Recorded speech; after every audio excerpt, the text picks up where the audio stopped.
All right, so this is the segment that you must listen to because in today's world, we're looking for opportunities, and the real estate sector is one that brims with lots and lots of opportunities. So this morning, we are connecting with the ideals of the World Real Estate Congress 2025, which comes up shortly. And joining me in the studios this morning, I have Mr. Akin Opatola. He's the president of the International Real Estate Federation, Nigerian chapter. Mr. Opatola, nice to have you in the building. Good morning. Good morning, and thank you so much for having me. It's your first time of being in our studios, I suspect? Yes, that's correct. Look to your left, we have the big screens showing the roads. What do you make of that, by the way? Wow, this is extremely sophisticated. I wasn't expecting to see this. I'm impressed. Right. So that speaks to what? Innovation? Innovation, and of course the dynamism of your studio, and of course Lagos State. Right. So Very impressive. It's all about Lagos, right? All right. So let's just jump into the conversation. So we'll come to the big event of the World Real Estate Congress in a bit. But first things first, Mr. Opatola, let's get into your world just to understand how things are for clearer understanding. So which body is the International Real Estate Federation? Thank you so much. So it's an association. It's like an international real estate networking business professional club. We were set up 53 years ago. Wow. Yes. Such a long time. Such a long time. So we set up 53 years ago in Lagos, but internationally, the headquarters is in France, and that was established 75 years ago. All right. Yes. So it's all about networking, and you talk about real estate across the world. Is that what it means? That's correct.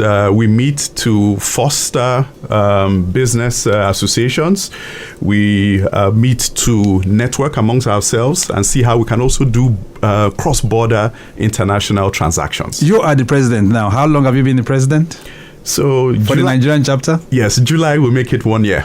Oh. I assumed office July last year. So relatively very young. That's correct. Your tenure is going to be how long? It's 2 years. 2 years. Wow. Yes. And you're hoping to make lots of impression? Yes, I am. Let's assess the real estate sector in Nigeria. How would you describe it? So far, so good? So personally, on a scale of 1 to 10, I'll give it maybe about 7. I think that Lagos is very vibrant. Dynamic real estate market. We know it is characterized by rapid urbanization and, of course, a huge growing population, both in Lagos and in the country. Right. We see increased demand in residential, commercial, mixed-use developments. There are huge opportunities across the corridors, Ekpe, Ibejuleki, and it's no gainsaying that a lot of international colleagues and partners want to come and exploit and also do business in that sector. So very promising. That's the word, right? Because Extremely. 7 out of 10 is 70%. That means we're really doing very well in that regard. Yes, we are. All right. So you singled out Lagos. When you look at Nigeria, any other regions that you can talk of that is very promising? Yes, so I singled out Lagos because this is primarily where I play. I have senior colleagues, friends, associates that play in Benin City, Abuja, Port Harcourt. Those places are also very vibrant and extremely active. As promising as it is right now, how regulated? Is it well regulated? Let me just ask that question. So it is not well regulated. There are several things that we need to do to put in place, especially in the brokerage agency. Exactly. It is a low barrier to enter. Any Tom Dick can say they're real estate agents. It shouldn't be so. There should be some form of sensitization. There are a lot of federal government and Lagos state agencies that are making good impact. Lasera is one. We want to see more efforts in that space. Right. So, in terms of policy framework for the development of real estate sector, is there any development in that regard? Oh yes, sure. I know Lasera is coming up with active and vibrant policies to be able to streamline. Yes, the activities of these agents. It's good to know who we are. We shouldn't be an all-comer affair. Yes, they should be thoroughly screened. They should go through the training process, and so that they don't dupe unsuspecting members of the public. Yeah. So, but for now, no concrete policy in place yet. No, there are one or two policies, but we are also working in line with the law of these government agencies to see how those policies too can see the light of day much quicker. Let's look at the market now and how things are really responding, because I know the economic dynamics in Nigeria in recent time hasn't been very, very favorable, so to say. So how has the market responded to recent economic changes in Nigeria? So, of course, we've seen the policies of the federal government. Those policies have impacted the real estate market. But we're a very resilient country. Inflation has driven up both sales and rental values across board. And across all subsectors, commercial, residential, and even retail. It is a tough one, especially for renters, even for those investors.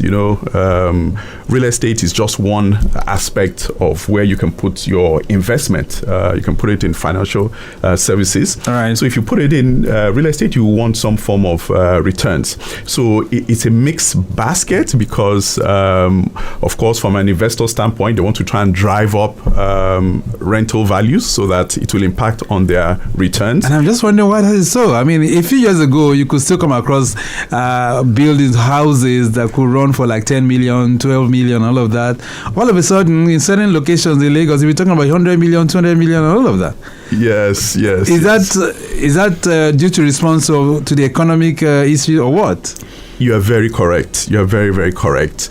And it's not just here. It's in most parts of the world. Okay. Yes, it's a global phenomenon. It's a global phenomenon. We have limited land space in Lagos, so we see this as cities expand. The only other way to build and go vertical. Otherwise, you need to build and sandfill and get out more cities. Right. Yes. So are we getting it right in that regard? I mean, it's one thing for us to have the land and all of that, but in terms of property development, are we getting it right in that regard? Strongly, I feel we're getting it right. Yes, we're getting it right. There can be a few things that we can put in place, and I say we're getting it right because we see active developments in urban parts of Lagos.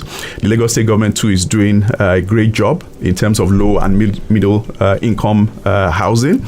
Of course, it is tough because we know all the elements of putting a building together are extremely, extremely expensive. And it is tough to be able to give some form of discount and soft landing. Yes, but I feel that if we can provide some form of enabling environment, provide infrastructure, provide land and services where people can now build to suit their own pocket, I think that would also go a long way. Yeah, but I'm looking at the kind of things that we have right now. So we have people who are having their own individual plans. I just get a land and I want to build. And so these buildings, they are not uniform, so to say. If you go to some cities across the world, they are well planned, you could see areas whereby all you'll see there are just high rise, 12 floors, 15 floors, 12 floors, 15 floors, and they're all properly planned. Why are we not looking at that regard? Instead of Mr. A builds a bungalow, Mr. B builds a 2-story building in the next compound, Mr. C builds a 5-story, and it just goes like that, unorganized, so to say. Yes, it is a major concern, but you would agree with me that there are several places also in Lagos that are well planned, gated communities that they have what you call restrictive covenants. So you build according to the laws or the agreements of the homeowners association. But of course, we see scattered developments all around. We are hoping that those kind of places too can learn and see and benchmark with what happens within their locality and also in other climates. Let's talk about investment opportunities right now. So what are the most attractive investment opportunities in the Nigerian real estate sector right now? So if I had to put a finger to it, I would say in the residential space, I would say places like the new frontiers, places that are still on their way up there in terms of saturation. They're not too saturated. Right. People should look at places like Ekpe, Ibejuleki. Okay. We've heard of the 700-kilometer Lagos Calabar Coastal Road. Right. It is obvious that anywhere that commercial expressway passes through, there would be high values increase along those nodes because of the infrastructure developments that will definitely be across those axes. Also, commercial too. Before COVID, commercial has taken a big hit, but we've seen attraction for smaller spaces. So where investors do provide real estate investments in smaller spaces. So there's a lot of interest and demand for 20, 30, 50, 100 square meter spaces as against those larger commercial office spaces. I'm sure people are taking note of all of this, and you're giving us more or less like a lecture this morning. Mr. Akin Opatola is the president of the International Real Estate Federation, which is a global body, by the way, but like he says, set up in Nigeria some 53 years ago, and they are making impacts. Can people join you, really? How do people join the federation? Okay, good. So we have a form to fill. We have a rigorous interview process. Okay. Thereafter, we pass on when the executives meet with those prospective members. If they scale through, we push it to our board members. They also scrutinize. Thereafter, we give them the payment advice to be able to pay their dues. Let's talk about the World Real Estate Congress. I hear it's coming up very, very soon, right? Oh, yes. When is it coming up? So, the World Real Estate Congress is taking place between the 9th to 13th of June. It is going to be huge. It is arguably going to be one of the biggest real estate event taking place in Lagos, in Nigeria, in Africa this year. Right. And I hear Mr. President is going to be there, right? Yes. Yes, our President, His Excellency Asiwaju Bola Ahmed Tinubu, has graciously accepted to also grace the occasion. Okay. 9th when in June? 9th to 13th of June. So of June 2025. Like a whole week? Yes, it's a whole week because we're going to have golf tournaments. We're going to have welcome tours. We're going to have study and social tours, a farewell party, 2 days of preliminary. Wow. Because we're expecting about 190 of our international colleagues to come in. So a lot of them, first time in Nigeria, first time in Africa. So we want to take them around so that they see the sights, the sounds. So it's holding, when is he holding in Lagos? Where is he holding? So we have about 5 different venues. But the main plenary is taking place at Hotel and Suites. Wow. That's from the 9th of June all through the 13th of June. That's correct. All right. I'm sure that will provide an atmosphere for real conversation that's woven around the real estate sector. And there are lots of communiques that will come out of this, right? That's very correct. We'll be speaking on sustainability, on prop tech, on affordable housing, AI, blockchain, and a host of other topics. Is AI coming into the real estate sector as well? It's already in. You mean it? So we're going to have to discuss it. Sure. This is big indeed. All right. Then if you want to join the conversation, feel free. 09153877127. 09153877127. Dr. Akin. How come I'm giving you a doctor already? Mr. Akin Opatola is the president of the Real Estate, that's the International Real Estate Federation, the Nigerian chapter, and they are coming up with the World Real Estate Congress from the 9th of June. All right, a message here says, good morning, Victor. What opportunities are available for local real estate professionals to engage in? Engineer Fatai is sending that one in. Thank you so much, Engineer Fatai. So what are the opportunities that we're having in this sector? So there are several. Number one, if you attend the conference, you can network, you can learn from senior and experienced colleagues from within the country and outside. Then on the other hand, I always tell people, if you're a local realtor, depending on the type of offering, it's always good to start with things like land banking. Get some funds, look for nice areas, good title, buy it, keep it, fence it, sort out your title, and wait for it to appreciate. Okay, so for those who are listening to you and they want to connect with you, they also want to be part of this, are there numbers that they can call, or how can they connect? Yes, so I have my number. I also have a number that is dedicated to the world. Yes, to the event. Yes, you'll give that one as well. There's a question here that says, "Good morning, and TGIF. How can students and emerging professionals benefit from attending this seminar?" Is it a seminar? Titus or Basi is sending one. Titus, thank you so much. But this is a congress, right? Yes, it's a congress. Thank you, Titus, for that. FIABC likes to focus on the younger generation. We do have a young professional members evening, and we have an association for the young members. So during the evening, we're going to network, we're going to learn, and we're going to have some small networking amongst. So we have, if you go to the website for the World Congress, I'll read it out in a bit. But yes, we do have provision for students, for young professionals to also come in, learn, and so that they can also see mentors within the larger real estate industry. All right, then. So for the numbers, for those who would like to connect with you, what are the numbers that they can call?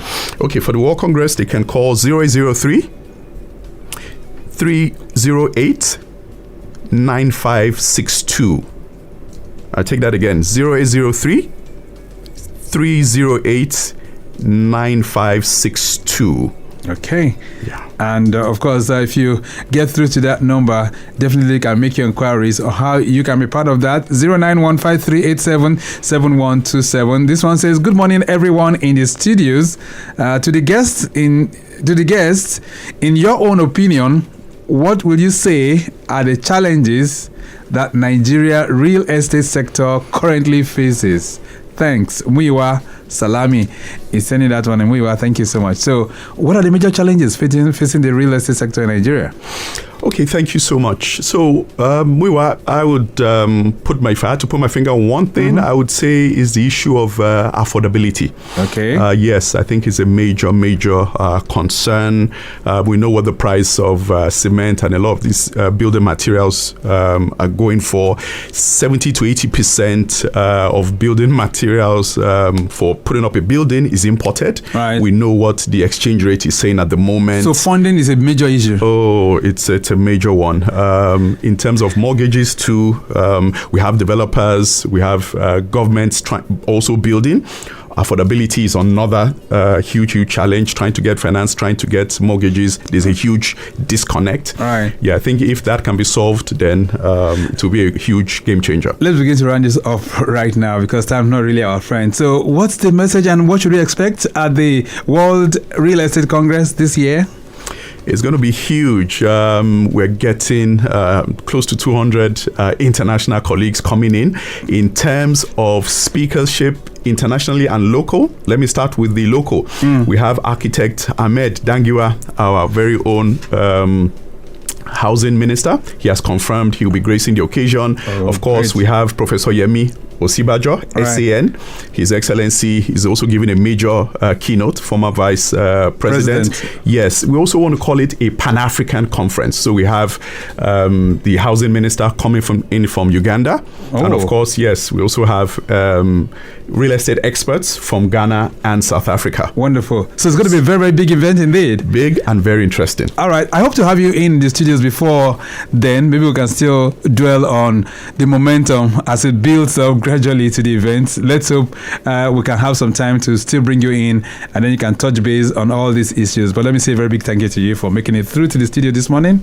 Thank you so much for being here. Thank you so much for having me. All right, then. So I've been speaking with Mr. Akin Opatola. And of course, from the way he has spoken this morning, I see lots of promise, lots of opportunities in the real estate sector. He's the president of the International Real Estate Federation Nigerian chapter. We have to go. The program has been produced by Dayo Anthony. I say a very, very big thank you to Ibironke Famakinwa, who is the director, Lagos State Real Estate Regulatory Agency, LASRERA. She's been working tirelessly behind the scene for this program to come on stream this morning. Let me also appreciate our social media team, Okpayemi Shodunke and Deborah Bolodioku. Maximum shout out going out to executive producer Tayo Akonle. My name is Victor Oteri. I'll be back shortly for the benchmark.